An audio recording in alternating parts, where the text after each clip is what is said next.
Hello, everybody, and welcome to another episode of North of Ordinary. Today we're talking all things data.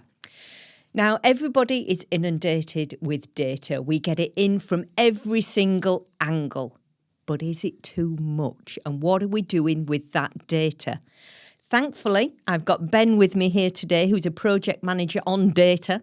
So he'll be able to talk us through the problems that you're finding with all this information that we're collating. Over to you, Ben.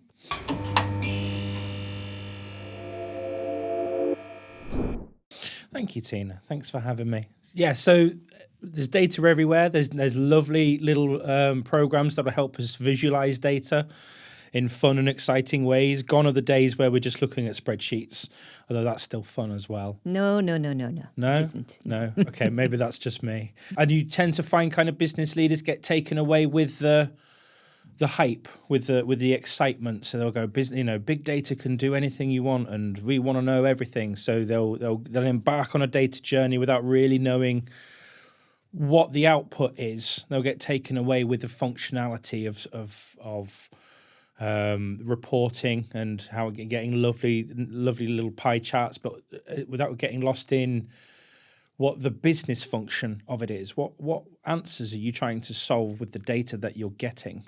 So you need a clear journey on the outset. Yes. You need to know what your end goal is.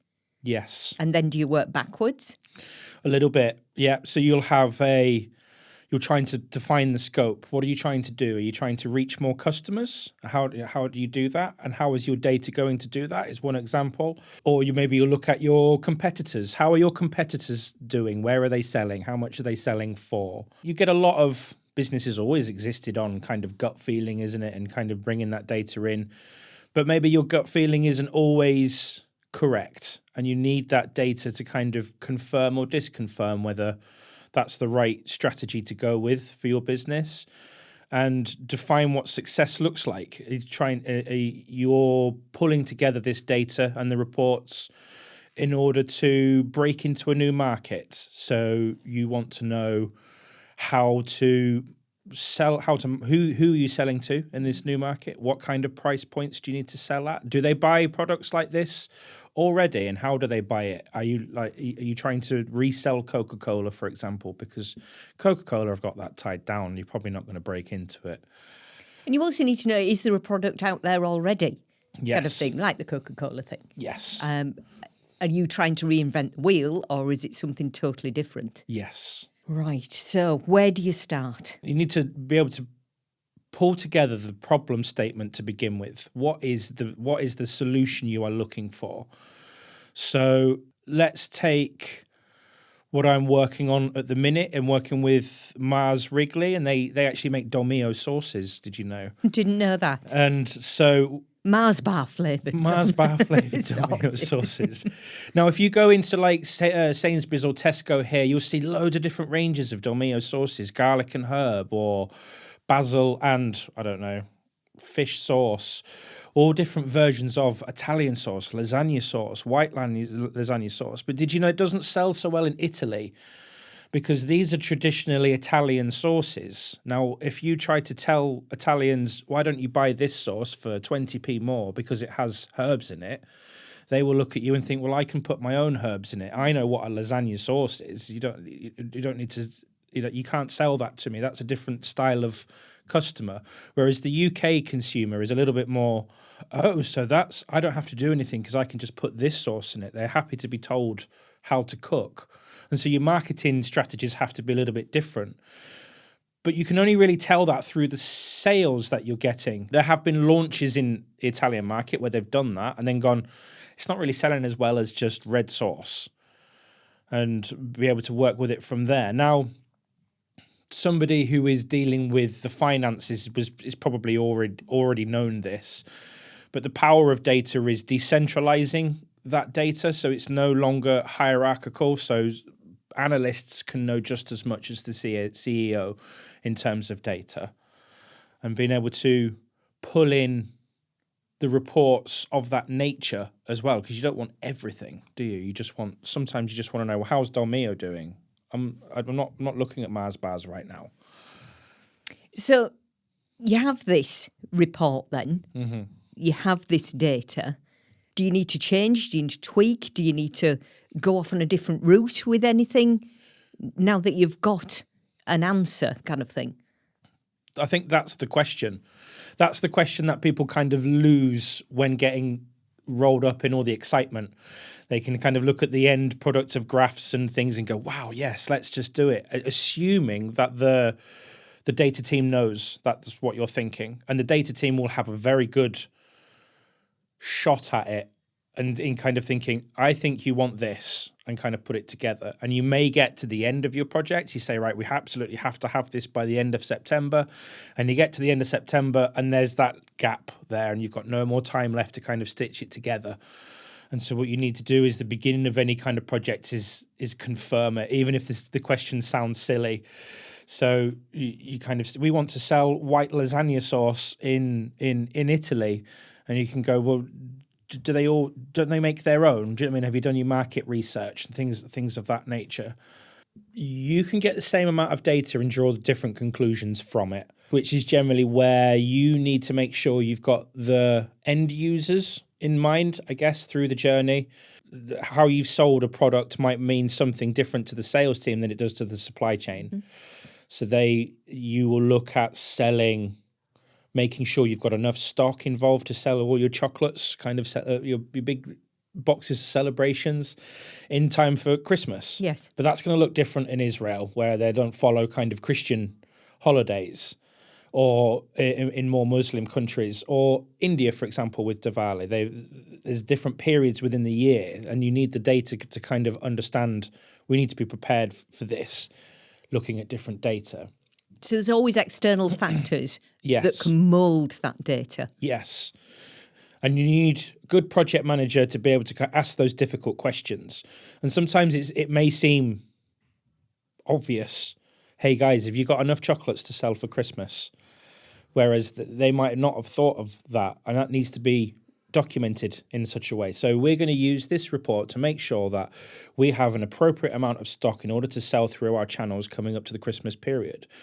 In previous years, we've sold this much, or we've had this stock problem, or we've had surplus stock because we stocked too much.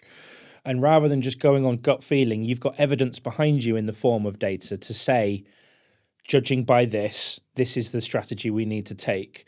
And so that democratizes data and decision making, because traditionally that was probably the leader of the supply chain who knew that and was directing the rest of his team to do that. Whereas now they don't have to make that communication because they've got the reports there to tell them automatically. And you are empowering your teams in order to make those decisions based on the data that's there, because you've established those reports and they are governed enough to be trustworthy. What happens if people don't trust them though? Then you have a data issue, don't you? You need your governance in place. So that's a good question too, because an awful lot of users will ask, can I export it to Excel? That's anyone who works in data will probably roll their eyes at that and kind of go, yes, I've spent 6 months building you a nice report, but you want to look at the data in Excel. Comfort zone. Yes.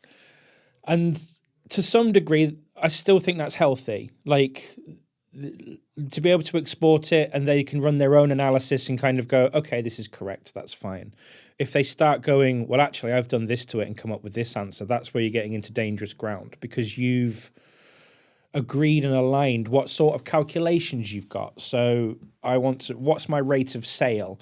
I want to know value of the product versus how much we've sold is my rate of sale. Whereas supply chain or sales may have a different way of calculating that and therefore come up with different numbers. So by having that agreement at the beginning, this is how we're going to do this, guys, then the numbers at the other end are going to align.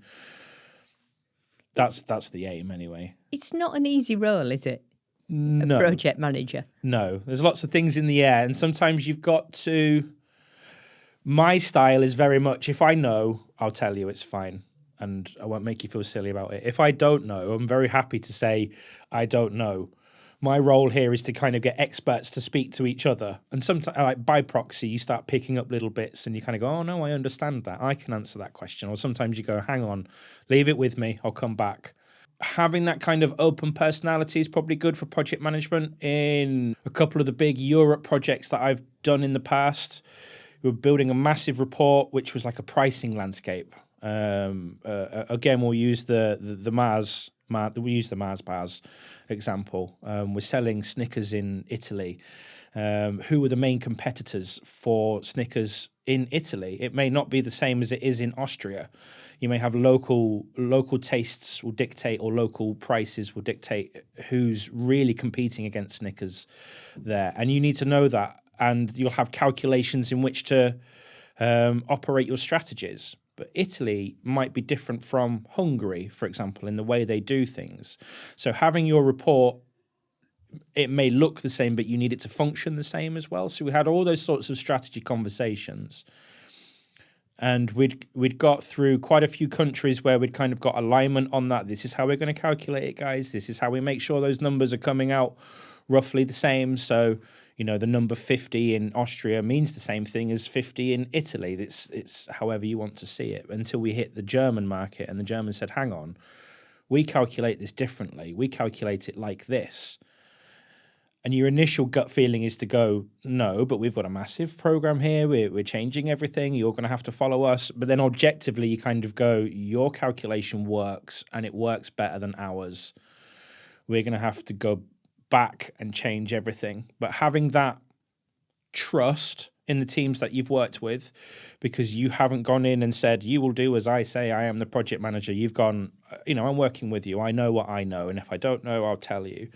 And then going, hey, guys, here's a calculation here that we've been using, right?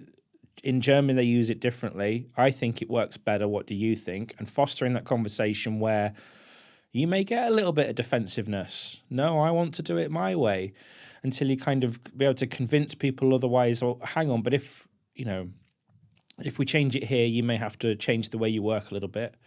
But the language that you speak when doing your work is going to be the same language that we speak in Spain, that we speak in the UK. And that opens opportunities for you as well. If you're clearly a master of what you do, why not broaden that to be able to go and speak there? And that's you're kind of selling a vision as a project manager.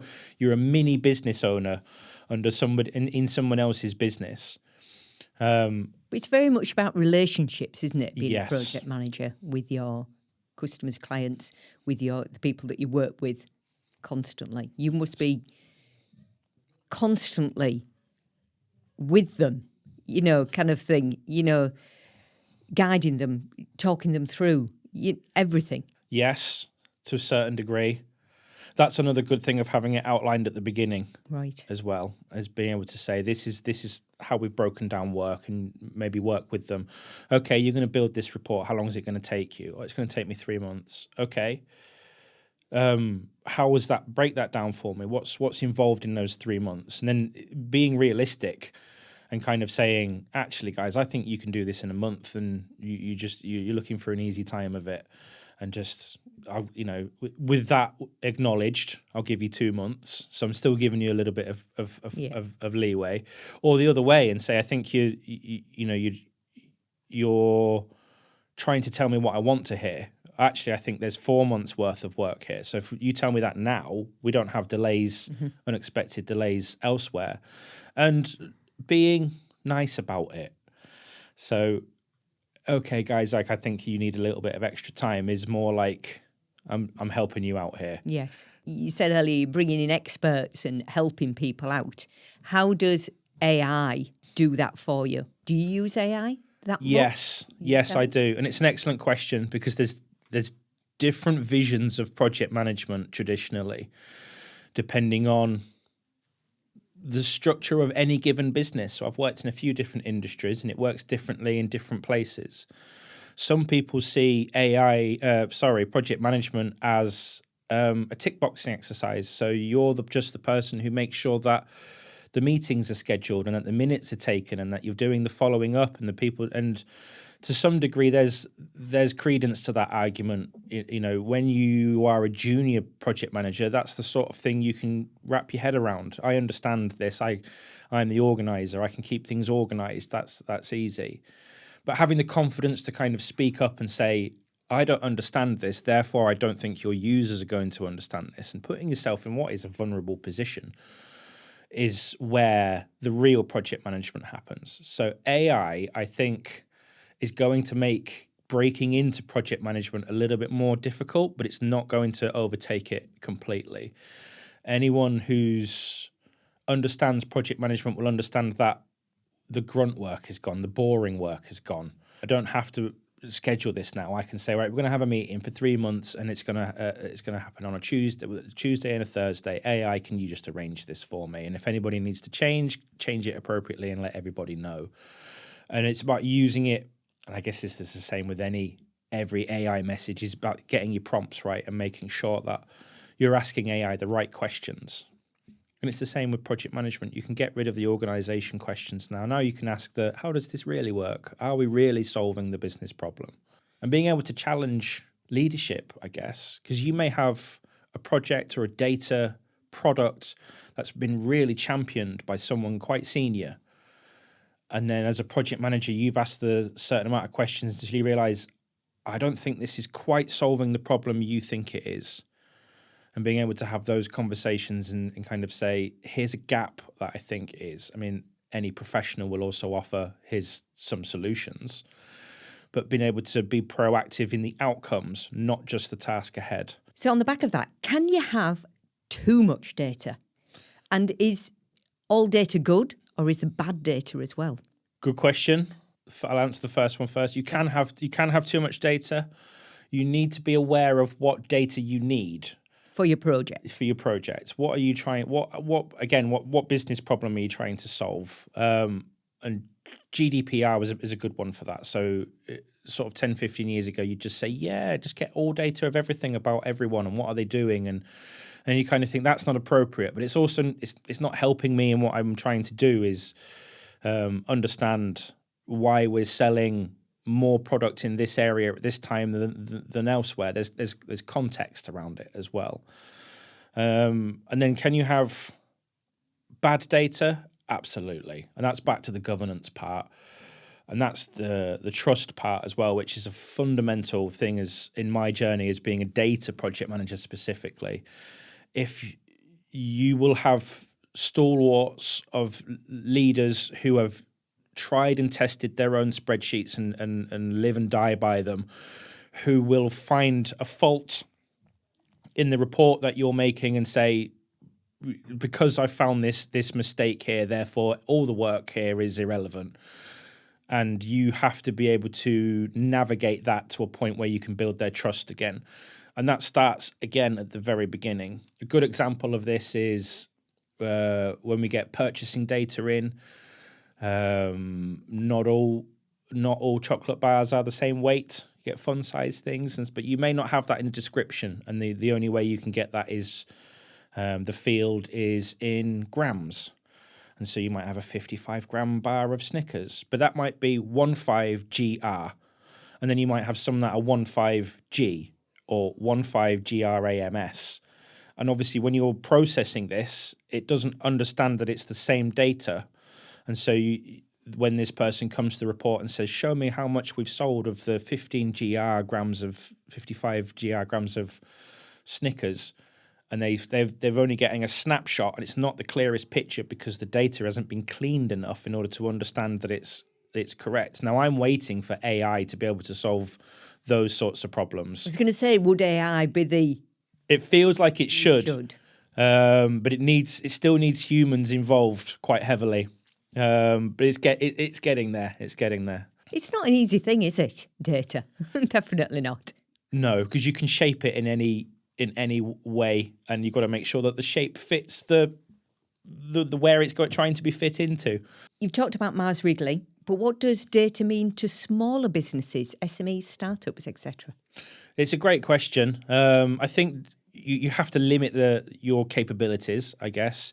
you aren't going to be able to spend millions on getting that data in. So whatever data you are getting in has to be more concise to the problem you're trying to solve. So you haven't got the time either. Exactly. And I think a good one is, say, your stock levels. If you're a manufacturing business, is making sure you've got appropriate stock levels. The data that you've got there, I think, is a very good start into kind of being data driven, is understanding what parts of the year you need to be stock intensive and the ones where you don't, who you need to kind of, if you're food, then obviously it has a shelf life more than if you're selling TVs, they can sit there for forever. And from a project management point of view, the principles are pretty much the same. It's making sure you've got that scope at the beginning. What are we trying to solve? And making sure you've got key performance indicators in there. And you can have those as your project may be, we're going to install these key performance indicators. So we're going to see if the stock levels drop at any point of the year beyond this level, somebody needs to know. We need to make sure that we've got that under control. Or you can have key performance indicators within a project, which is generally your status updates. And a good project manager will have no concerns in saying, this is off track, I need help. We expected to have this done by then, but for these circumstances or these events have happened, we're now not going to meet that deadline. And I'm telling you as early as possible so that we can rescope, we can rethink, or sometimes, and this does happen quite a lot, you might think, we can move the deadline. It's fine. We've got 2 weeks extra. It's not a problem. But you're keeping that conversation going. Keep that conversation going, and honesty is the best policy. Always be honest. Comes back to bite you on the ass sometimes. Oh, doesn't it? yes. Yeah. And think about if you're the manager or a business owner, what can you do when the problem's sort of been and gone and in your face? Or if they tell you there's going to be a problem in 4 weeks, then you can go, okay, well, let's try and do this and avoid it. Whereas if they go, oh, no, that it is a problem, well, okay, you could have told me this earlier. Mm-hmm. So as a project manager, is it always just the hard data that drives the project and the decisions, or is it that softer side, the emotional, the relationships that have an influence? It's a great question. And I think with the democratization of data, everybody understands what the hard data is. And you start to get to a point where we don't need to kind of wave the numbers in each other's faces because we already know them. And so my experience in project management is starting to read people and kind of understand where people are going. Sort of working with data engineers is a good one. Data engineers are golden in the sense that if you find a good one, keep hold of them. But then you'll find that everybody understands that these guys are good and they give them too much work to do. And so during your project, you may be asking, okay, so we need to change a little bit. A change has come through. We're going to change the scope just a little bit. It's going to keep the same deadline. Is this okay? And we've talked about this with the business leaders, but the business leaders aren't your tech leaders. And so you made your data engineer may be sitting there going, yes, I can do it, but you can see inside he's sweating and he's almost going to cry. And you've got to pick up on things like that and kind of say, is this on? Like, be honest with me. And they're generally the people I try and build trust with first. I'm going to ask you to do things, and I want you to tell me no when it really isn't possible. And if I think you're saying no for an easy time, I'll challenge you. But then I want you to challenge me. I want that relationship to be as open and honest as possible. And there have been times where you've had change requests come through, and on the face of it, you think, yeah, that's fine. We're getting another filter in here to just tell us how the data is going to look under this setting. And then the data engineer goes, that is a whole different data set.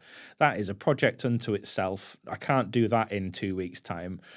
And so you kind of go, okay, why? And then you've got to translate that into a business setting and go, hey, guys, you know how we agreed to do this?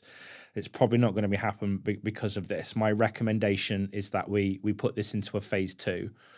And you've got to get that honesty is the best policy. Mm-hmm. So you've built up that integrity enough that when you do go to business leaders and say, technically it's not feasible, you can either have this extra functionality or you can have it on time. Which one would you like? And sometimes it's as honest as that. They may say, actually, this new functionality is the priority. So we're going to give you 2 months extra. And that might help with budgeting as well, and say, okay, that's 2 months extra, but it's his time as well that we need to think of. And they go, yeah, that's fine. Or they may go, oh no, we've promised this to people, so let's forget what we agreed on, and we'll look at that in phase 2. And having those, shining a light on the actual situation rather than just the ideal. So as a project manager, at the outset, who do you get around the table? Is it just the decision makers? And is it all about the data that they're wanting? Or do you look at other sources, other factors? That's the crux of my career. In fact, it's being able to speak the different languages. When you're talking about the capabilities of data and the technology that we have these days, you need to talk tech. What are we capable of? What's going to help here? What's going to push the envelope forwards? But if you don't have the business logic around the table, the people who speak like humans do, then you're missing out on what can be quite obvious if you kind of take that broader scope. Because in order to talk technical, you need to get into the depth, into the weeds of things. But the weeds isn't the marsh in its entirety. So after you've got your scoping, you think you've got everything ready. I have what's known as a kickoff session. So it's like an initiation call, and we get everybody in. And a good part of project management is being able to facilitate the conversation, but not necessarily drive it. Again, you're not the expert. So it's making sure you've got everybody around the table and you kind of pitch it forwards. We're going to do this, and this is what we're trying to solve, and this is what we've considered already as potential risks. And that's the opportunity for the voices that you may not have considered up to then to kind of speak up and say, have you considered this? And so even with the best will in the world, and you kind of say, we're going to kick off, you may get a voice that kind of derails you a little bit, but it's better to have it then than when you're just about to release. The questions asked at the beginning are usually the most important ones. Yes. But that's not to say we don't hit problems in projects along the way that we should have thought of and didn't. And it's having the maturity to kind of pull it all together at the end. This went well. This didn't go well. Here's what we could have done. Here's what we'll think of in going forwards. So, Ben, with your experience, what do you say are your top 3 tips for people collecting data and how to use it to their advantage? I guess there's a difference between the data side of things and the project management side of things. So my top tips are data literacy. Do we understand what the report is telling us? Do we understand governance?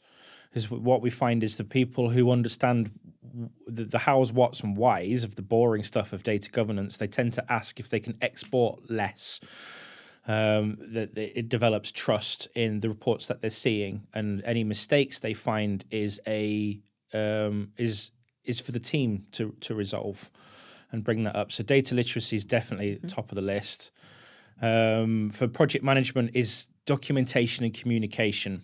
So we document that problem statement. We have a scope of what we're trying to achieve, how we're going to achieve it, and we have a communication plan. So not everybody's going to be involved in the day-to-day business of a project, but you will still have your leaders who will want to check in. How are things going? Are we on track? Are we off track? What do we need to be thinking about? And so having things like, I'm going to send a weekly email out, something as simple as that, is, if you're telling them at the start, you are going to receive a weekly email. Don't panic if by just one Wednesday you happen to think what's happening with the project. Friday, you're going to get an email that's going to tell you, or you can go back to your inbox and look at last Friday. It's sitting in there telling you, and anything extra, just come to me. And that tends to kind of keep everybody happy. Everybody knows the status of things. Now you can pull that into a report on its own, which is, you might have a project of a project of a project, and it gets a little bit Inception. And your third tip? My third tip is just stay calm. Come on, we don't need to get so stressed out about it. It's data. It's just data. It doesn't matter at the end of the day. I mean, even if it does matter, it doesn't. And so if the report's not working properly, that's fine. We'll fix it. Do we just tweak that report? Yeah, we do tweak. We tweak report. We don't never tweak data because that's cheap. That's we don't want to lie. We keep the integrity, but we can always turn things around, or we can do a data pull if you want. We tell you no all the time, but really we can if you're nice to us. I was going to say, if you keep us on side. Yeah. Thank you. Ben, thank you so much for your time today. Really appreciate it. And if anybody needs to get in touch with you, Ben, how should they do that? I've recently started up my own website, so looking to go freelance with the kind of project management or data strategies or combination of thereof, or even just some advice. And that's on datacompass.org, or you can find me on LinkedIn. I'm Ben McLintock on LinkedIn. Excellent. Well, thank you so much for your time. Really appreciate it. Thank you. And thank you, everybody, for joining us again today. See you again soon.